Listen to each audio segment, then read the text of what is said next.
गडचिरोली जिल्ह्यामध्ये पावसानं विश्रांती घेतली असली तरी गोदावरी, प्राणहिता, इंद्रावती या 3 नद्यांना आलेल्या पुरामुळे नदीकाठावरील गावांना प्रशासनानं आता सतर्कतेचा इशारा दिलेला आहे। 3 राष्ट्रीय महामार्गांसह काही गावांना तालुका जिल्हा मुख्यालय जोडणारे मार्ग अद्यापही बंद अवस्थेत आहेत। तेलंगणामधून महाराष्ट्रातल्या हद्दीतल्या सिरोंचा या तालुक्यातून छत्तीसगडकडे जाणारा 3 राज्यांना जोडणारा राष्ट्रीय महामार्ग सोमनपल्ली जवळ इंद्रावती नदीच्या पुरामुळे 3 दिवसांपासून बंद अवस्थेत आहे आणि मोठ्या संख्येत वाहनांच्या त्या ठिकाणी रांगा लागलेल्या आहेत। वारंवार प्रत्येक पावसाळ्यात पुरामुळे हा मार्ग बंद पडत असल्यानं नव्या पुलाचं बांधकाम करण्यात आलंय। मात्र चुकीच्या पद्धतीच्या पुलाच्या बांधकामामुळे ही पूरस्थिती अद्यापही कायम असून राष्ट्रीय महामार्ग बंद असलेल्या ठिकाणाहून याचा विशेष आढावा घेतलाय माझे सहकारी महेश तिवारी यांनी। गडचिरोली जिल्ह्यात मुसळधार पाऊस, अतिवृष्टी आणि पूर याचा कहर सुरू आहे आणि याचा सगळ्यात मोठा फटका वाहतुकीला बसत आहे। 4 राष्ट्रीय महामार्ग बंद पडलेले आहेत आणि इतर गावांना तालुका मुख्यालयाशी जोडणारे आणि जिल्हा मुख्यालयाशी जोडणारे। मी सध्या तुम्हाला दाखवतो हे चित्र। हा सोमनपल्ली लगतचा मोठा राष्ट्रीय महामार्ग आहे। हा सिरोंचावरून थेट तेलंगणाकडून येणारा, तेलंगणावरून वाया सिरोंचा महाराष्ट्रातल्या हद्दीतून छत्तीसगडकडे, बिजापूर, जगदलपूरकडे जाणारा हा राष्ट्रीय महामार्ग आहे। मात्र हा राष्ट्रीय महामार्ग 3 दिवस झाले पाण्याखाली गेलेला आहे, त्यामुळे या महामार्गावरची वाहतूक ठप्प आहे। इथं हा जो परिसर आहे आपण बघू शकता, हे इंद्रावती नदीचं पाणी आहे। छत्तीसगडमध्ये मोठ्या प्रमाणात पूर आल्यामुळे इंद्रावती नदीचं संपूर्ण जो बॅकवॉटर आहे ते या भागाला येतं आणि असरलीपासून ते सोमनपल्ली सोमनूरपर्यंतचा हा जो संपूर्ण परिसर आहे या भागात पाणीच पाणी आहे। आणि हा पूर्ण राष्ट्रीय महामार्ग समोर तुम्हाला मी झूम केलं तर दाखवतो, तो पूल आहे, तो मोठा पूल बांधण्यात आलेला होता। मात्र अत्यंत चुकीच्या पद्धतीने त्या पुलाचं बांधकाम झालं, कारण दरवर्षी पाण्याखाली हा रस्ता जातो आणि तो तिथला पूल पाण्याखाली जातो म्हणून मोठा पूल बांधायचं ठरलं होतं। मात्र त्याचं डिझाईन चुकीच्या पद्धतीने केल्यामुळे त्या करोडो रुपये खर्च केल्यानंतर सुद्धा ज्या पुलाचं बांधकाम जे झालेलं आहे चुकीच्या पद्धतीने झालं आहे। परिणामी ही परिस्थिती दरवर्षी इथं पाहायला मिळते। आता या ठिकाणी जे आहे एक कार तुम्हाला दाखवतो, एक कार सध्या उभी आहे आणि इथं एक गर्भवती महिलासुद्धा आहे। तिला लगतचं गाव आहे, आपलं गाव गाठायचं आहे, मात्र ती महिला आता त्या ठिकाणी जाऊ शकत नाही कारण हा रस्ता बंद असल्यामुळे ही परिस्थिती आहे। त्या छत्रीखाली गर्भवती महिला 10 दिवसाची बाळंतीण महिला आहे, ती आता या ठिकाणी पलीकडं जर बोट आली तर त्या बोटच्या माध्यमातून इथं जे पाणी थांबलेलं आहे त्याच्या पलीकडे तिचं गाव आहे, तिथं तिला जायचं आहे। मात्र ती सध्या जाऊ शकत नाही अशी अवस्था आहे, कारण हा जोपर्यंत पाणी पूर ओसरणार आहे। विचारूया आपण, कुठून आले भाऊ तुम्ही, कुठं झाले तुम्ही? आता सोमनपल्ली हे गाव कुठं आहे तुमचं? इथं लगतचंच गाव आहे ना? हा, लगत 3 किलोमीटर आहे। हां, तर तुम्ही किती वाजता आले इथं? इथं आम्ही 3 वाजता 3 वाजता आले। मग आता तिकडे कसं जाणार तुम्ही?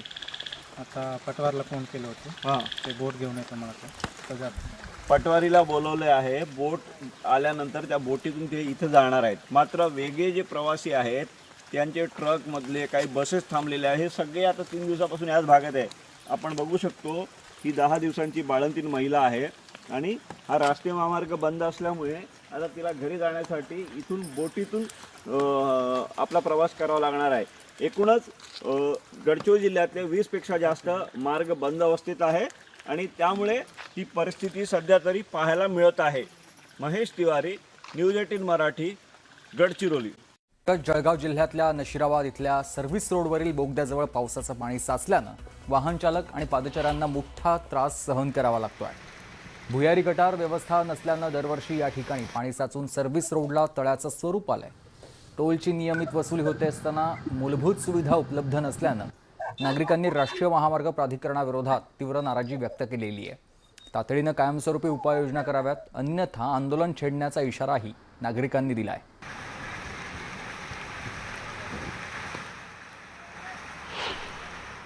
तरसोद या ठिकाणी या परिसरामध्ये जो बोगदा आहे त्या बोगद्याच्या खाली जर बघितलं तर मोठ्या प्रमाणात या ठिकाणी पाणी साचलेलं आहे आणि वाहनधारकांना मोठी अडचणीचा सामना या ठिकाणी करावा लागत आहे।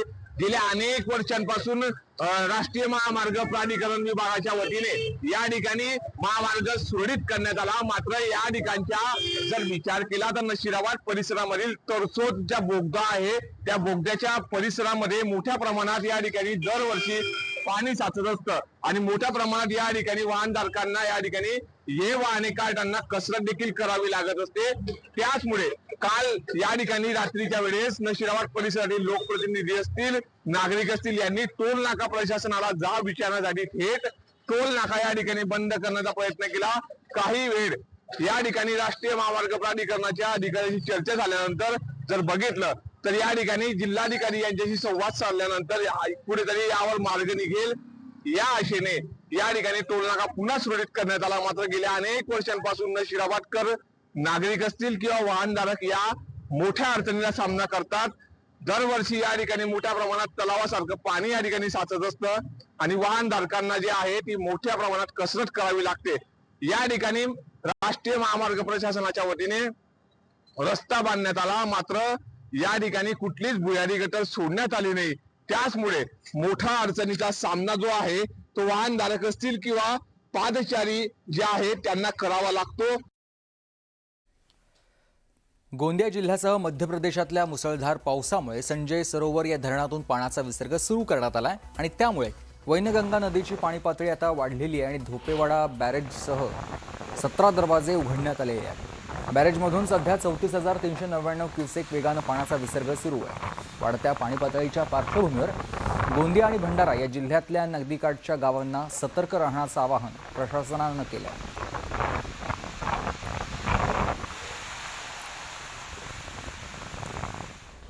तर वर्ध्यामध्ये मुसळधार पावसाचा फटका शेतीला बसलाय। यशोदा नदीच्या पुराचं पाणी शेतात शिरलंय। मुसळधार पावसानं कपाशी, सोयाबीन आणि तूर ही पिकं पाण्याखाली गेलेली आहेत। सर्वाधिक नुकसान देवळी, वर्धा आणि हिंगणघाट या तालुक्यांना बसलेलं आहे।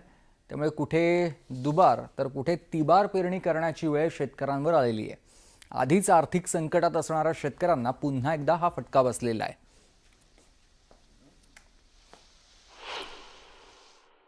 वर्धा जिल्ह्यात झालेल्या मुसळधार पावसामुळे यशोदा नदी काठावरील जी शेती आहे तर ती खरडून निघाली आहे। आपण पाहू शकतो की कशा पद्धतीनं शेतीत पाणी साचल्याचं एकंदरीत दिसून येतं। या यशोदा नदीला आलेल्या पुरामुळे अलमडो असो, अल्लीपूर असो किंवा निमसडा, भगवा, चांदकी कोपरा, देवळी तालुक्यातील शेंद्री, भेडी या गावातील जे शेती आहे तर ती पाण्याखाली आल्याचं एकंदरीत दिसून येतं। आपण पाहू शकतो की कशा पद्धतीनं ही जी शेती आहे ही जलमय झाल्याचं एकंदरीत दिसून येतं। या शेतीमध्ये शेतकऱ्यांनी लागवड केली होती। आधीच उशिरा पाऊस आल्यामुळे लागवड जी आहे तर ती उशिरा झाली होती आणि छोटे छोटे रोप होते ते मात्र आता या पाण्याखाली आली आहे। त्यामुळे ही जी रोप आहे तर ती सडण्याची शक्यता नाकारता येत नाही। त्यामुळे या शेतकऱ्यांना आता तिबार पेरणीचं संकट जे आहे तर ते ओढवलेलं आहे।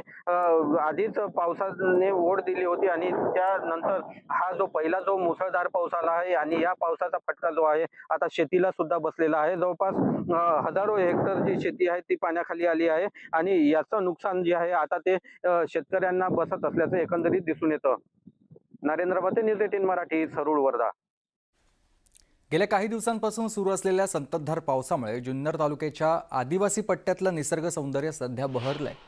त्यामुळे डोंगर रांगांमधून वाहणारे छोटे छोटे किंवा मोठे धबधबे प्रवाहित झालेले आहेत। खळखळून वाहणारे धबधबे, अधूनमधून येणाऱ्या पावसाच्या सरी आणि धुक्याची उडवलेली ही झालर हे सर्व निसर्ग वैभव अनुभवण्यासाठी पर्यटक सध्या या भागामध्ये गर्दी करताना पाहायला मिळत आहेत।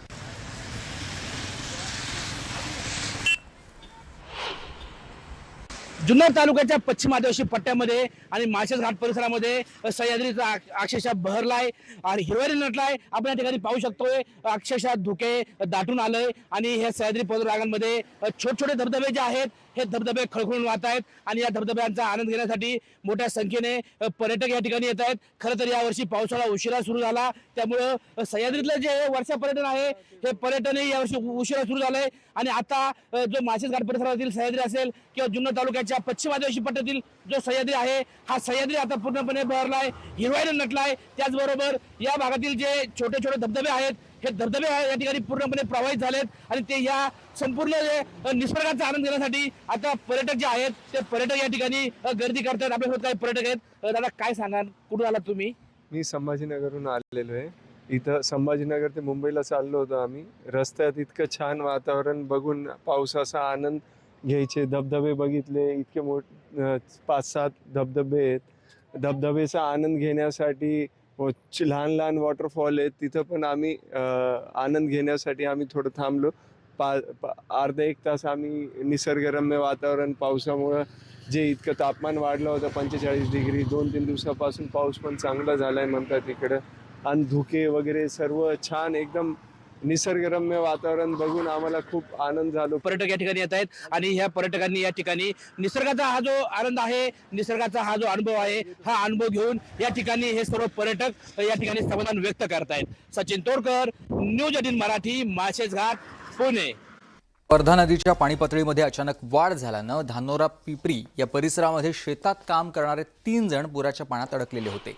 पाण्याची पातळी झपाट्यानं वाढल्यानं त्यांचा बाहेर पडण्याचा मार्ग पूर्णपणे बंद झाला होता. घटनेची ही माहिती मिळताच जिल्हा शासनाच्या आपत्ती व्यवस्थापन पथकानं तातडीनं घटनास्थळी धाव घेत बोटीच्या सहाय्यानं बचावकार्य सुरू केलं. सुमारे रात्री 10:30 वाजण्याच्या दरम्यान पथकानं 3 जणांची सुखरूप सुटका केली आहे.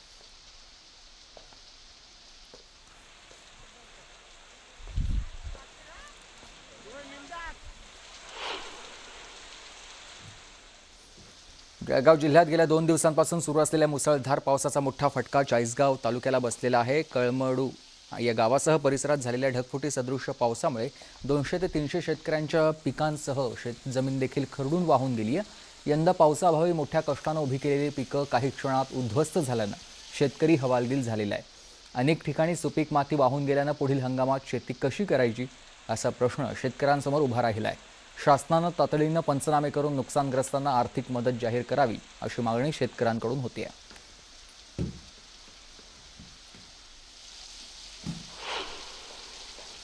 जळगाव जिल्ह्यातील सातपुडा पर्वतरांगांमध्ये सुरू असलेल्या मुसळधार पावसामुळे धरणांमध्ये मोठ्या प्रमाणात पाण्याची आवक झाली आहे.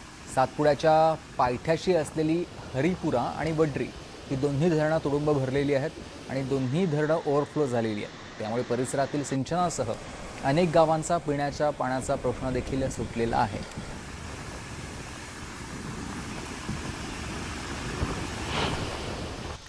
पुणे जिल्ह्यातील पुरंदर तालुक्यामधील वीर धरणातून पाण्याचा विसर्ग वाढवण्यात येणार असल्याची माहिती जलसंपदा विभागानं दिली आहे.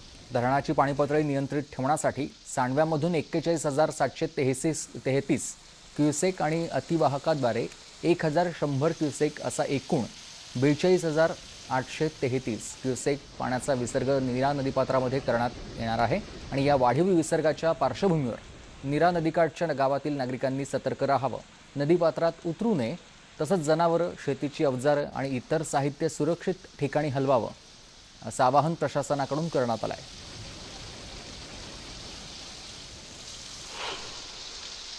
भीमा आणि नीरा नदीच्या पाणलोट क्षेत्रात गेल्या 24 तासात झालेल्या मुसळधार पावसामुळे भीमा नदीला महापुराचा धोका निर्माण झाला आहे.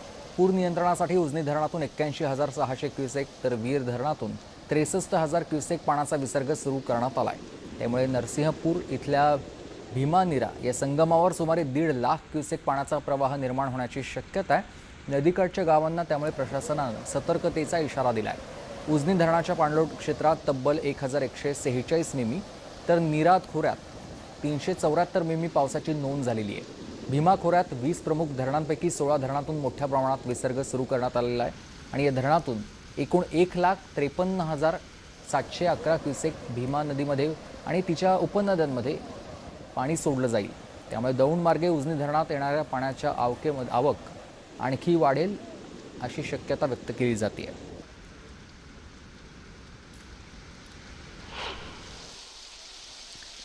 जळगाव जिल्ह्यातील भडगाव तालुक्यामध्ये सकाळपासून झालेल्या अतिवृष्टीमुळे शिवडी गावाजवळील गिरणा या नदीपात्रामध्ये जामदा डाव्या कालव्याचा मातीचा भराव वाहून गेलेला आहे. त्यामुळे कालव्यातून मोठ्या प्रमाणात पाणी बाहेर पडून परिसरातील शेतांमध्ये शिरल्यानं पिकांचं मोठं नुकसान झालेलं आहे. तसंच एरंडोल येवला या राज्य मार्गावरील वाहतुकीवर देखील मोठा परिणाम झाला आहे. घटनेची माहिती मिळताच पाटबंधारे विभागाचे अधिकारी आणि कर्मचारी हे घटनास्थळी दाखल झालेले आहेत. भरावाची दुरुस्ती करून परिस्थिती नियंत्रणात आणण्यासाठी युद्धपातळीवर काम सुरू करण्यात आलेलं आहे.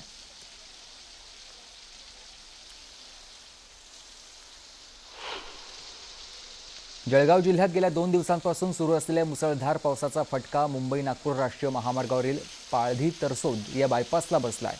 बायपासवरील 2 उड्डाणपुलांजवळ भराव खचल्यानं सुरक्षेच्या कारणास्तव या मार्गावरील वाहतूक तातडीनं बंद करण्यात आली आहे. सर्व वाहतूक जळगाव शहरातून वळवण्यात आली आहे. वाहतूक कोंडी टाळण्यासाठी ठिकठिकाणी पोलीस तैनात करण्यात आलेले आहे. घटनास्थळी प्रशासनानं पाहणी केली आहे. राष्ट्रीय महामार्ग प्राधिकरणाची टीम दिल्लीवरून दाखल होणार आहे. दुरुस्तीचं काम पूर्ण होईपर्यंत बायपास बंदच राहणार आहे.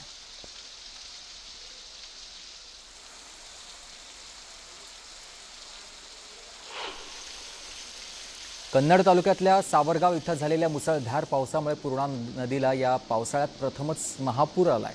नदीपात्रात मोठ्या प्रमाणात पाण्याची आवक झाल्यानं दोन्ही काठावरील वाहूक काही काळासाठी वाहतूकच ठप्प झाली आहे आणि त्यामुळे नदीच्या दोन्ही बाजूंना वाहनांच्या रांगा लागलेल्या आहेत. नागरिकांना पाणी ओसरेपर्यंत प्रतीक्षा करावी लागणार आहे. सुदैवानं कोणतीही अनुचित घटना घडली तर काळजी घेण्याचं आवाहन करण्यात आलं आहे.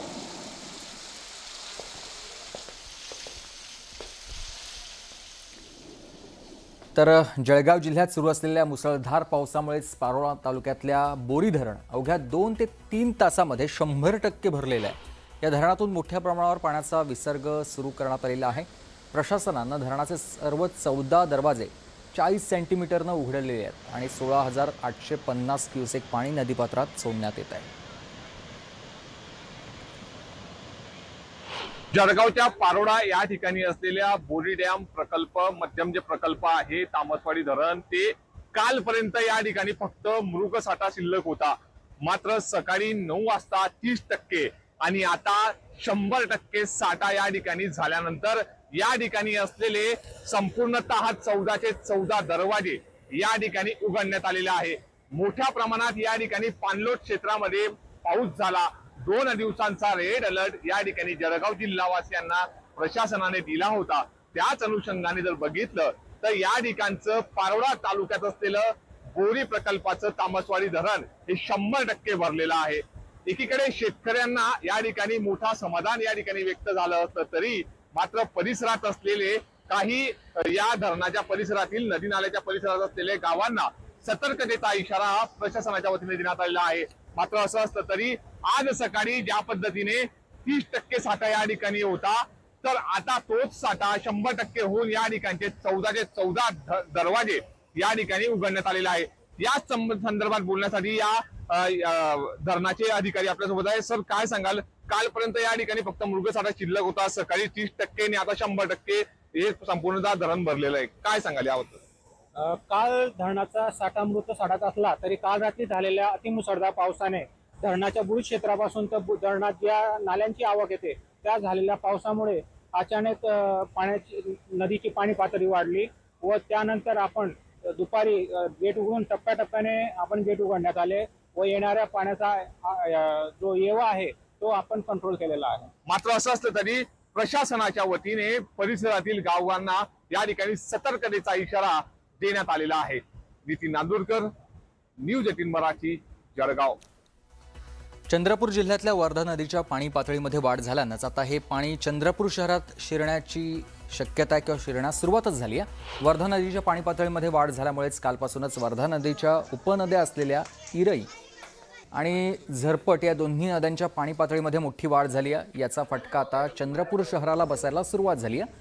पहाटेपासून नदीच्या शेजारी असलेल्या रहिवासी भागात हे पाणी शिरायला सुरुवात झालेली आहे. प्रशासनानं काल रात्रीच खबरदारीचा उपाय म्हणून या भागातील काही कुटुंबांना सुरक्षित स्थळी स्थलांतरित केलेलं होतं.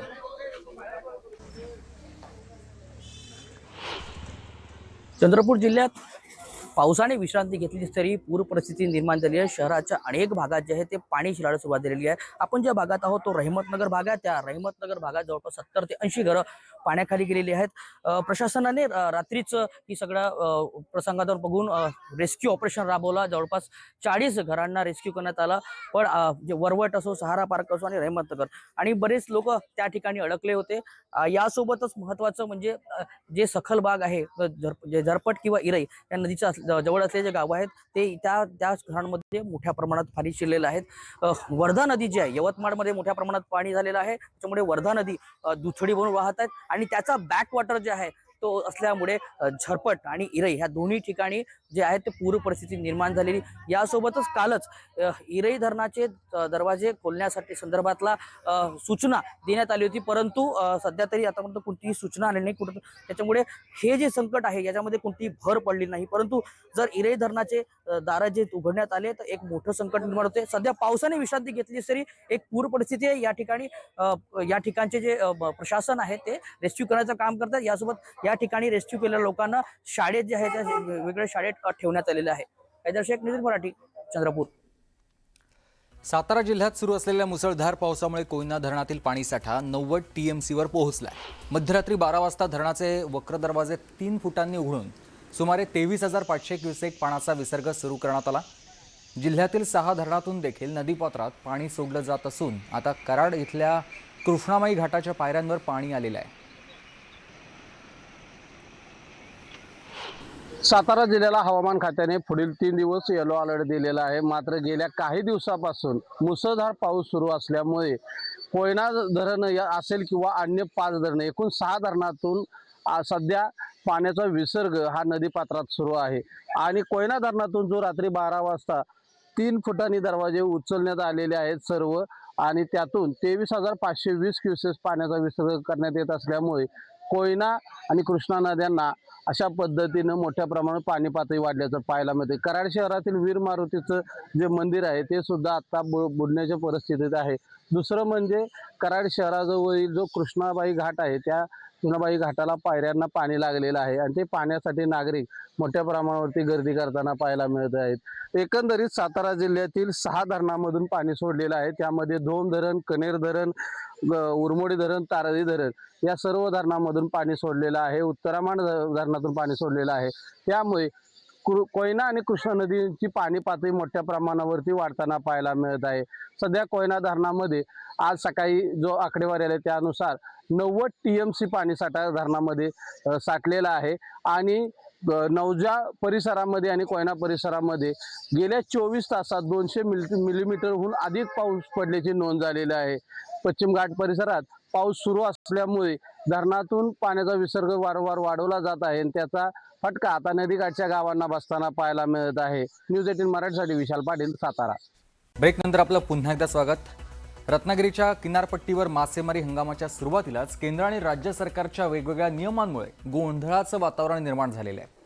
केंद्र सरकारनं आजपासून 12 सागरी मैलांपलीकडील खोल समुद्रात मासेमारीला परवानगी दिलेली आहे. मात्र या निर्णयाचा लाभ रत्नागिरीतील केवळ 365 परवानाधारक मच्छीमारांनाच मिळणार आहे. राज्य सरकारनं 12 सागरी मैलांच्या आत मासेमारीवरील बंदी 15 ऑगस्टपर्यंत कायम ठेवलेली आहे. त्यामुळेच एकाच समुद्रासाठी 2 वेगवेगळे नियम लागू झाल्यानंच पारंपरिक मच्छीमारांमध्ये संताप आणि संभ्रम निर्माण झालाय. याचा फायदा बाहेरील राज्यातील मोठ्या नौकांना होणार आहे, तर स्थानिक मच्छीमारांचं नुकसान होईल अशी भीती व्यक्त केली जाते. केंद्र आणि राज्य सरकारचे नियम एकसमान कधी होणार असा सवाल आता कोकण किनारपट्टीवरील मच्छीमारांकडून उपस्थित केला जातोय. केंद्र सरकारच्या कायद्यानुसार 1 ऑगस्ट पासून खोल समुद्रातली मासेमारी केली जाणार आहे. मात्र राज्य सरकारने मासेमारी बंदीचा जो कालावधी आहे तो 15 ऑगस्ट पर्यंत ठेवलेला आहे. त्यामुळे मच्छीमार बांधवामध्ये आता संभ्रमाचं वातावरण निर्माण झालंय. भाई, मला सांगा, आजपासून मासेमारी सुरू होते, मात्र आपली जी कोकणातली मासेमारी आहे ती 15 ऑगस्ट पासून सुरू होणार आहे. त्यामुळे तुमच्या मनामध्ये संभ्रम निर्माण झालाय का आणि नेमकं कायदा एकच असायला पाहिजे असं तुम्हाला वाटतंय का? राज्य शासन आणि केंद्र शासनाने जो कायदा केलाय की 12 नॉटिकल मैलच्या पलीकडे जाऊन जे धनधनाडगे आहेत ते फिशिंग करतात आणि आम्ही पारंपरिक मच्छीमार यांनी 15 तारखेला मच्छीमारी करा असा जो कायद्यात भेदभाव ठेवलाय तो न ठेवता केंद्र आणि शासनाने एकच कायदा करून एकाच तारखेला फिशिंगला जाण्यासाठी परमिशन द्यावे असं आमचं मच्छीमारांचं म्हणणं आहे. मी सांगतोय, केंद्र सरकारने परमिशन दिलेले आहे काय 12 नॉटिकल बाहेर, पण 12 नॉटिकलच्या बाहेर हे परराष्ट्रातल्या बोटी येऊन तामिळनाडू त्यांचा धमाकूल घालतात आणि आम्हाला सांगतात मच्छीमार तुम्ही बंद राहा. बंद राहून उपासमारीचे पालेले आहे कोळी लोकांच्या. कोळी लोक उपासमारीचे पाले कोळी लोकांनी करायचं काय? तुम्ही 15 ऑगस्ट करा, 1 ऑगस्ट करा, पण काय तो कायदा शासनाने अंमलबजावणी एकच झाला पाहिजे ही माझी विनंती आहे. 15 ऑगस्ट हा सर्वसामान्य मच्छीमारांसाठी जो शासनाने कायदा काढलेला आहे तो अगदी योग्य आहे. परंतु 1 तारखेला मासेमारी चालू हा केंद्राने जो काढलेला कायदा आहे त्याच्यावरती सर्वसामान्य मासेमारांची एक चिंताजनक लाट आहे. हे खूप चुकीचं आहे की त्यांनी एकच कोणता तरी दिवस किंवा तारीख निश्चित करावी आणि सर्वसामान्य मच्छीमारांना न्याय मिळावा ही एक विनंती आहे. केंद्र आणि राज्य सरकारचे दोन वेगवेगळे कायदे असल्यामुळे इथल्या मच्छीमार बांधवामध्ये संभ्रम निर्माण झालाय. शिवाजी गोरे, न्यूज 18 मराठी, हरणे बंदर, रत्नागिरी.